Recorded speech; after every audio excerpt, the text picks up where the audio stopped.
இன்றைக்கி மீன் கறியும் கங்கங் பிளாச்சான் செய்கிறது எப்படி பார்த்துக்கலாம்.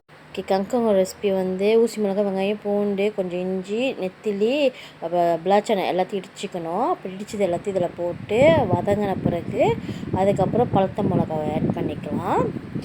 கொஞ்சமாக சாஸ்திரம் ஆட் பண்ணிக்கலாம். அதுக்கப்புறம் தேவையான உப்பு போட்டுட்டு நல்லா வதங்கின பிறகு கங்கங்கை போட்டு நல்லா வதக்கின பிறகு உப்பை பார்த்துட்டு டெஸ்ட் பண்ணி எடுத்துடலாம். அவ்வளோதான், நம்ம கங்கங் ரெடி. ட்ரை பண்ணி பாருங்கள், நல்லாயிருக்கும் கோசத்தில் சாப்பிட. அடுத்து மீன் கறிக்கு வந்து சின்ன வெங்காயம் பெரிய வெங்காயம் பூண்டு இஞ்சி பழுத்த மிளகா ஒரு ஊசி மிளகாய் கருப்பில் தக்காளி பழம் அப்புறம் கொஞ்சமாக தேவையான அளவுக்கு புளி கரைச்சி வச்சுக்கோங்க.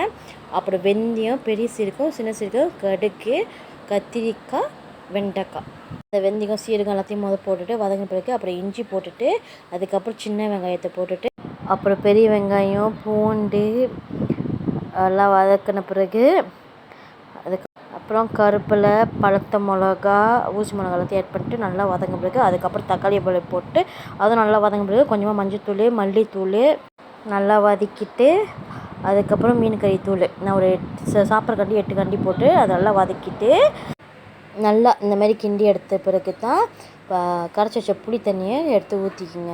அது ஊற்றிட்டு அதிலே நல்லா கிண்டி இந்தமாரி வர வச்சு அது எண்ணெய் பிரிஞ்சு வர வரைக்கும் வெயிட் பண்ணி அதுக்கப்புறம் தேவையான அளவுக்கு தண்ணியை ஊற்றிக்குங்க. அப்புறம் தேவையான அளவுக்கு உப்பு சேர்த்துக்குங்க. அப்புறம் கடைசியாக கொதிக்கிறப்ப கத்திரிக்காயும் வெண்டைக்காவும் சேர்த்துக்குங்க. அதுக்கப்புறம் கடைசியாக வந்து பொரிச்ச மீனை போட்டுக்குங்க.